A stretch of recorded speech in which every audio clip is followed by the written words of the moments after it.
تحریک انصاف کے لیے آپ کے دل میں جو بھی بات ہے، آپ کا جو بھی موقف ہے اس پارٹی کو لے کر، لیکن آپ اس کو ڈینائی نہیں کر سکتے کہ ان کے پاس اسٹریٹ پہ ایجوٹیشن کی پاور موجود ہے، پبلک کا ایک بڑی سپورٹ ان کے ساتھ ہے.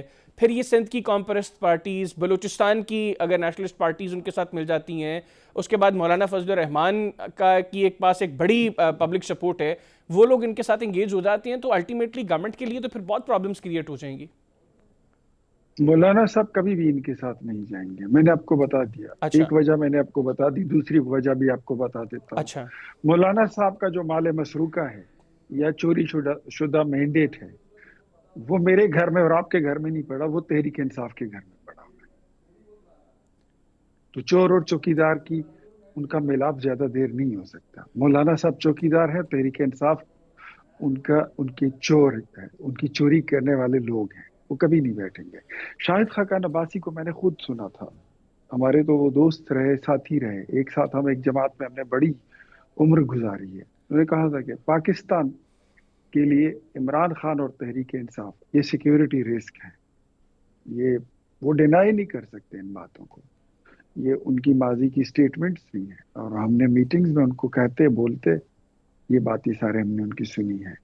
تو آئی ڈونٹ تھنک سو، مجھے نہیں لگتا. جہاں تک آپ قوم پرست جماعتوں کی بات کر رہے ہیں، تو مجھے نہیں لگتا کہ سندھ سے کوئی سچ ان کو کوئی بڑی کامیابی ملے گی، یا خیبر پختونخوا سے کوئی کامیابی ملے گی. I don't think so. Balochistan میں اچھا غزائی صاحب اگر ان کے ساتھ چلتے ہیں تو ٹھیک ہے، وہ مرضی ہے ان کی. اچھا غزائی صاحب کا اپنا ایک ان کی ایک سوچ ہے، ایک نظریہ ہے، جو مطلب اس میں یہی ہے شاید کہ ملک ٹوٹتا ہے تو ٹوٹ جائے، لیکن اپنی فوج کے خلاف بولتے رہنا ہے. تو آئی ڈونٹ تھنک سو، مجھے نہیں لگتا کہ کوئی محب یہ وطن محمود قوت. خان نچکزئی صاحب کا نظریہ ہے جی؟ مطلب میری اسسمنٹ ہے اچھا، کہ ان کا شاید اس طرح ہی یہ نظریہ ان کا نظریہ جتنا. آج ہی یہ نظریہ بنا ہی ہے، جب وہ آپ کے ساتھ ہوا کرتے تھے، جس وقت پی ڈی ایم میں وہ ساتھ تھے، اس وقت بھی یہ نہیں اپروچ تھی ان کی؟ نہیں، یہ ان کی ہر وقت ہوتی ہے. اچھا، یہ وہ ہر وقت. ہر وقت یہ تقریباً یہ ہر اسی طرح ہوتے تو ہیں. پھر اور آپ میں ماضی آپ میں کو کیوں ایک ان کو بات ساتھ لے کر چھوڑ، چلتے رہے ہیں؟ ہاں میں آپ کو اس کی وجہ بھی بتا دیتا ہوں. میاں نواز شریف صاحب جو ہیں، انہوں نے یہ آئی ڈونٹ نو آپ کی صحافتی لائف کتنی ہے، بٹ جب 1998 کا دور تھا تو اس وقت ایک آواز اٹھی تھی. کچھ لوگ کہتے تھے کہ آؤ آزاد پختونستان بناتے ہیں، کچھ کہتے تھے آؤ ایک گریٹر پختونستان بناتے ہیں. سندھ کی قوم پرست جماعتوں نے کہا کہ ہمیں آزاد سندھو دیش چاہیے.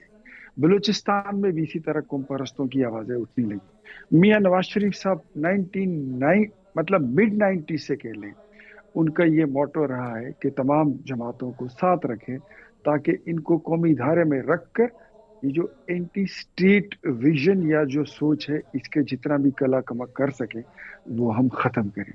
تو آئی تھنک کہ یہ ان کو ساتھ رکھنے کی بڑی وجہ یہی تھی تو اس کا کہ مطلب ہے میاں کہ نواز اگر شریف ابھی صاحب تک مڈ 90s سے آنورڈز، مطلب ابھی ہم 2025 میں آگے ہیں، آلموسٹ 30 ایئرس، 3 ڈیکڈز، تو 3 ڈیکڈز کی پھر نواز شریف صاحب کی اس ایکسرسائز کا کوئی فائدہ نہیں ہوا، وہ اس اپروچ کو تبدیل نہیں کر سکے، نہیں، اس بالخصوص کا فائدہ چکزئی صاحب کو لے کر. اس کا فائدہ اس کا فائدہ بہت ہوا، کیونکہ آپ نے دیکھا ہوگا کہ اس سے پہلے یہ اتنا عرصہ تک کوئی قوم پرست تحریک نہیں چلی. ٹھیک ہے. پہلے جو چلی تھی اس وقت میاں نواز شریف نے ایک تحریک چلائی تھی جس کو نام دیا گیا تھا قومی پرچم مارچ کا، اور وہ 1998 میں چلا تھا، اور وہ پشاور سے شروع ہوا تھا، کشمیر تک گیا تھا، پھر کراچی تک گیا تھا، مینار پاکستان تک گیا. پھر اس کے بعد میں خود اس مارچ کا حصہ رہا ہوں، ٹھیک ہو گیا. اور پھر اس قومی پرچم کو ہم کوئٹہ، نوشکی، ڈال بندین اور چاغی تک لے کر گئے تھے. ٹھیک ہو گیا. اچھا اختیار صاحب، تھوڑا سا آگے بڑھتے ہیں. ابھی